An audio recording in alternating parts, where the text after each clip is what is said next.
What's up mga kol, and for this video mga kol, no, atong replyan ang nag-comment sa ato ang comment section, no, sa atong YouTube channel kung saan gasolina or anong gamit natin na gasolina sa unit natin.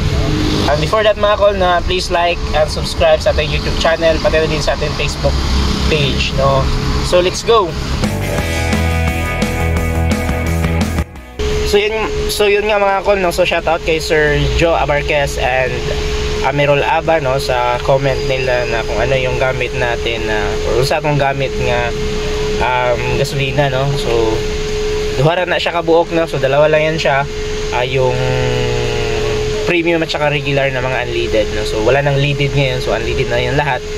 So regular at saka premium. So sa unit natin, sa unit natin sa mga surplus, no, like ganito na unit, no, regular yung gamit natin dahil sa mga sasakyan na ganito mababa lang yung compression ratio, no. So at saka maliit lang din yung makina natin, so karapat dapat lang din na gamitin natin is regular, no.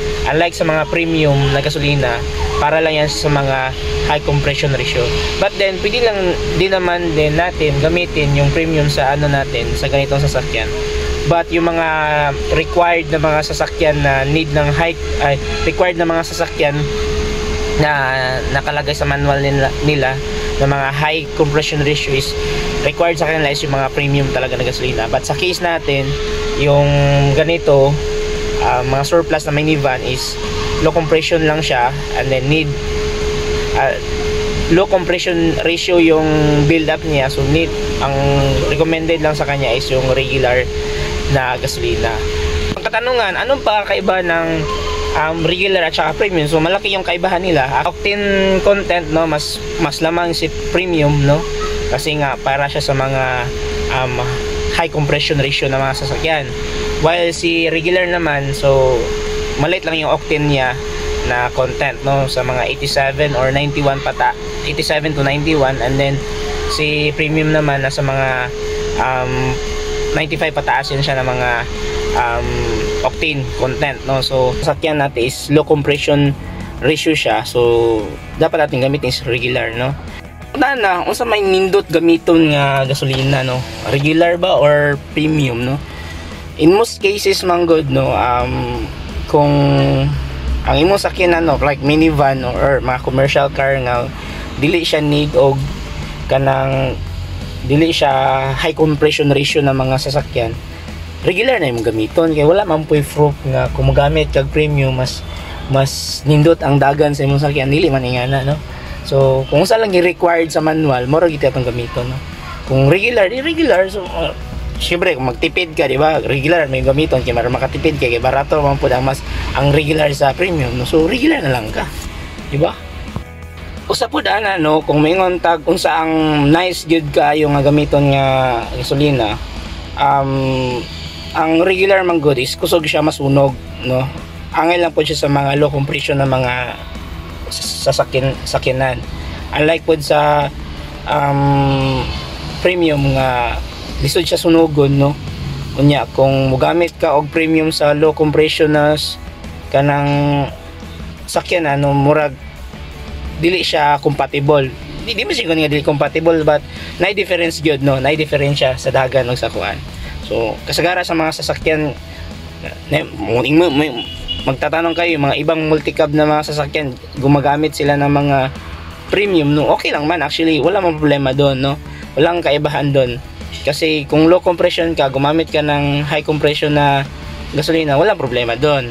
Unlike kung high compression yung makina mo, gumamit ka ng regular na gasolina, ayun yung problema, kasi hindi compatible or hindi kumbaga hindi masatisfied yung makina na need ng high hindi masatisfied yung makina nyo sa ginilagay nyo na gasolina na maliit lang yung octane content, kasi need niya yung mas mataas na compression na gasolina. Pangutan na, pwede ba ko mogamit og premium sa ako ang regular nga ako kanay? Pwede ba niya siya mogamit kanang premium akong gamiton, no, sa minivan? So actually pwede man siya, but pwede man siya kay ang computer na to like sa ICU siya man mo-adjust no sa timing no sa atong pag fuel inject sa syempre kay taas naman ang octane ana. So siya ang mo timing no sa unsa ra ang required nga power or unsa nga required nga kanang kuan sa engine. Pero no nagi siya diferensya. Mag-difference siya no. It's either mo taas ang kaon sa gasolina, mo taas ang kaon niya dayon syempre ang performance sa imong sakyan dili nga na ka kuan, dili nga na ka anindot no kung ingana imong ang may tabo no. Nayuban nga ibangon nga gamit kog premium kay ingani mukusog ang power sa imong sakyan, so di man na mag-matter kung mukusog or dili.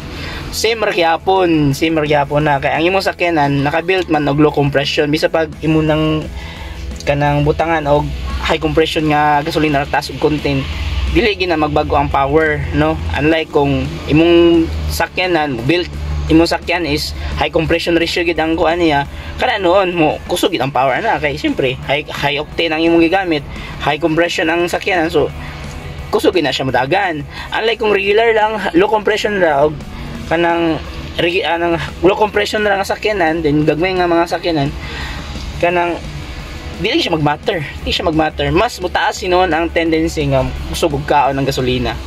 Yan ang mutaas ang tendency no. Yung munang gingon uban niya sa uban na experience kay taas og kanang kaon ng premium nga gasoline kaysa regular no. Muna sa mga gagmay sakyanan no, advice lang yun no kung gusto mo makatipid no, gamit lang yun mo og ganang kuan kanang regular kay efficient na, cost efficient og financially no barato ra pud siya.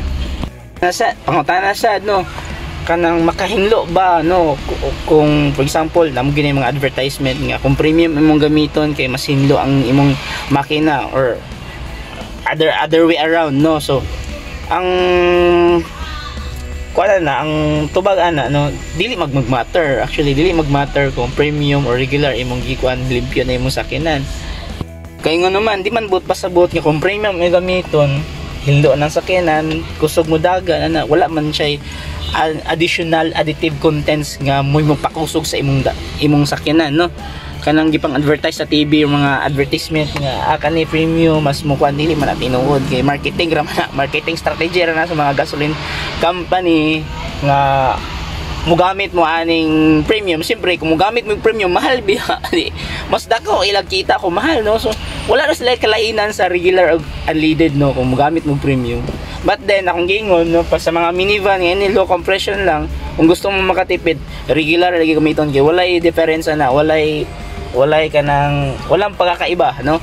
Same gasolina but iba lang yung ano niya, iba lang yung performance niya, yung efficiency niya iba no. Mas malakas yung kain pag premium kasi nga yun sabi ko kanina high octane ratio, high octane content siya, taas yung ratio na ang required sa kanya no.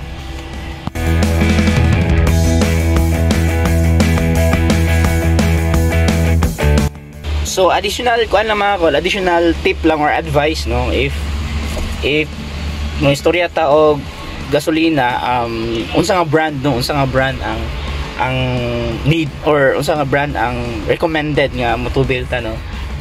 Per experience no, before akong ginagamit gid is mga low quality lang, mga barato lang yun, mga mura lang na mga gasolina like yung mga hindi yung mga commercial ba, like yung mga basta yung mura, yung hindi Petron, hindi Shell, hindi Caltex, ganun. Yung hindi branded na mga gasolina. Yung nakikita natin sa mga bagong mga brand na local brand na nakikita natin sa daan na mura kaysa mga branded no. So per experience yun yung ginagawa ko, pero recently lang I found out na there's a difference no when using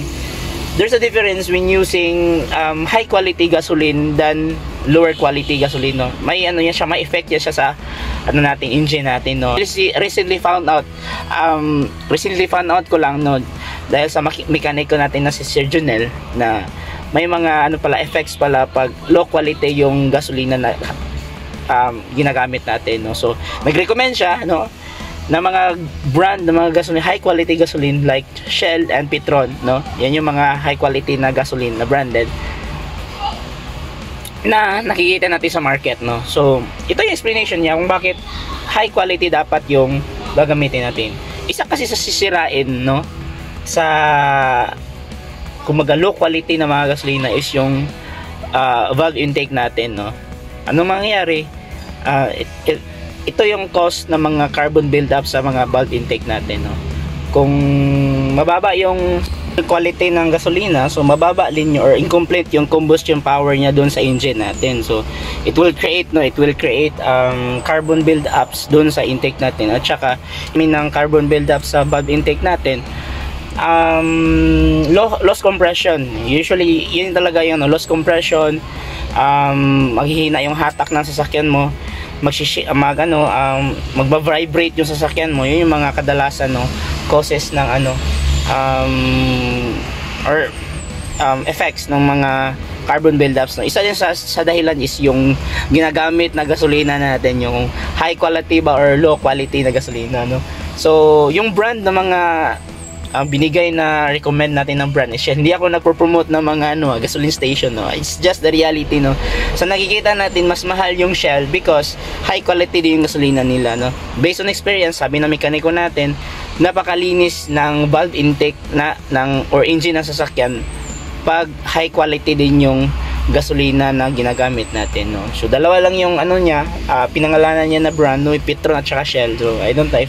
Pero ngayon ako ginagamit ko, nag-stop na akong gumamit ng mga local na mga mumurahing mga gasolina kasi natatakot din ako na yun yung magiging dahilan ng pagkasira ng engine natin, no. It's very important yung engine natin. So ginagamit ko ngayon is Petron na kasi mas mura siya kaysa Shell.